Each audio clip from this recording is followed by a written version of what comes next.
प्रतिदिन गंगा का प्रवाह श्रीमद् भागवत कथा का आयोजन। मनुष्य को अभिमान नहीं करना चाहिए। कथा व्यास पंडित बृजभूषण शास्त्री जी। धौलपुर शहर के गंगाबाई की बगीची हॉस्पिटल के पास पर इन दिनों ज्ञान भक्ति और वैराग्य से उत्प्रोत श्रीमद् भागवत कथा ज्ञान यज्ञ का भव्य आयोजन किया जा रहा है। कथा के 6वें दिन शनिवार 15 नवंबर 2025 को कथा व्यास श्रद्धेय पम बृजभूषण शास्त्री जी मेहावा आगरा वाले ने भगवान श्री कृष्ण की दिव्य लीलाओं में अक्रूर जी के वर्णन का विस्तार से पाठ किया, जिसने सभी श्रोताओं को भाव विभोर कर दिया। पंडित जी ने अत्यंत मधुर और ओजस्वी वाणी में बताया कि कैसे अक्रूर जी भगवान श्री कृष्ण और बलराम को मथुरा ले जाने के लिए गोकुल आए थे। उन्होंने अक्रूर जी के निष्काम प्रेम और समर्पण का मार्मिक चित्रण किया। कथा के इस प्रसंग ने श्रोताओं को ये संदेश दिया कि ईश्वर की भक्ति में समर्पण और निस्वार्थ प्रेम का क्या महत्व है। कथा व्यास पंडित बृजभूषण शास्त्री जी ने कहा कि मनुष्य में जब अभिमान आता है तो भगवान उनसे दूर हो जाते हैं, लेकिन जब कोई भगवान को न पाकर विरह में होता है तो श्री कृष्ण उस पर अनुग्रह करते हैं और उसे दर्शन देते हैं।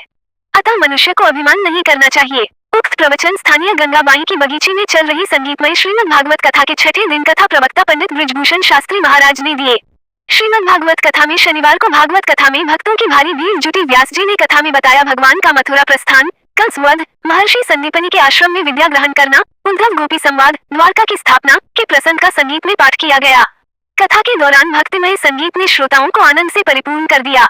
कथा में कथा प्रवक्ता पंडित बृजभूषण शास्त्री महाराज ने 56 भोग के बारे में भी बताया। श्रीमद् भागवत कथा परब्रह्म ईश्वर के साथ मिलन की कथा है। श्रीमद् भागवत कथा उत्सव ज्ञान यज्ञ हरिद्वार से पधारी श्री श्री 1008 राजगुरु महामंडलेश्वर संतोष सरस्वती जी एकादश रुद्रपीठ हरिद्वार से पधारी, उनसे यजमानों ने लिया आशीर्वाद। ये 7 दिवसीय कथा यज्ञ दिनांक 10 नवंबर से 17 नवंबर 2025 तक चलेगा।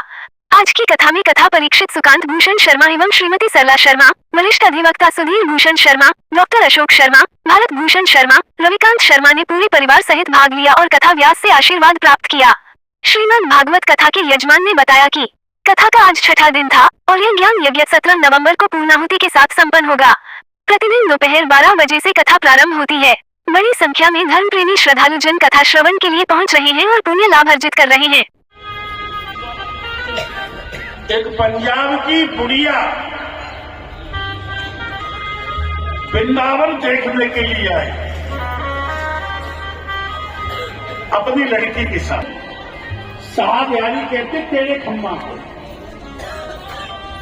साहा बिहारी रासलीला हो रही। ये घटना इसी युग की है, कलयुग की, अभी की 40 साल पुरानी। में क्यों रहते थे? और अक्रूर जी बड़े भक्त थे तो कंस के दरबार में क्यों रहते थे? भाई साधु पुरुषों पर दुष्ट की संगति का कोई प्रभाव नहीं पड़ता है। चंद्र विश्व व्यापक में ही लपटे रहते भोजन। बोले बाबा माता पिता कौन है तुम्हारे? माता बोले तुम्हारे माता पिता हो हमारे। चोर में बाबा बोले करते क्या हो? चोर बोले बाबा हमारे साथ चलो, बोले राम जी की इच्छा। और महात्मा चोर के साथ लग गए और चोर पैसे वाले घर में घुस गए। लौकर तुझे तोड़ ने 5 खोए के लड्डू लिए, थाली ली, लड्डू रख दिए। उसमें पान अपनी झोली में से शंख लेके जोर से बजा दिया, सजाए मौत दी। साधु पुरुषों पर दुष्ट की संगति। एक पंजाब की बुढ़िया वृंदावन देखने के लिए आई अपनी लड़की के साथ।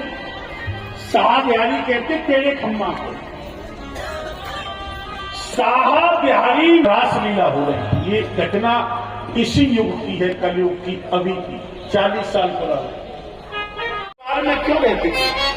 और अक्रूर जी बड़े भक्त थे तो कंस के दरबार में क्यों रहते थे? भाई साधु पुरुषों पर दुष्ट की संगति का कोई प्रभाव नहीं पड़ता है। चंद्र विश्व व्यापक में ही लपटे रहते भोजन। बोले बाबा माता पिता कौन है तुम्हारे? माता बोले तुम्हारे माता पिता हो हमारे। चोर में बाबा बोले करते क्या हो? चोर बोले बाबा हमारे साथ चलो, बोले राम जी की इच्छा।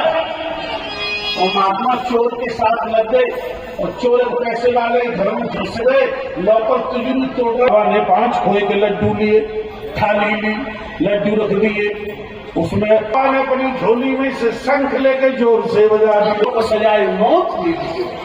साधु पुरुषों पर दृष्टि भी देखना चाहते हैं तो अवध स्पीड न्यूज को फॉलो, लाइक, सब्सक्राइब जरूर करें। हमारी सारी खबर देखने के लिए यूट्यूब पर सर्च करें अवध स्पीड न्यूज, वहां से सारी खबर देख सकते हैं। विज्ञापन है तो संपर्क करें अवध स्पीड न्यूज से। Mobile number 9554215800।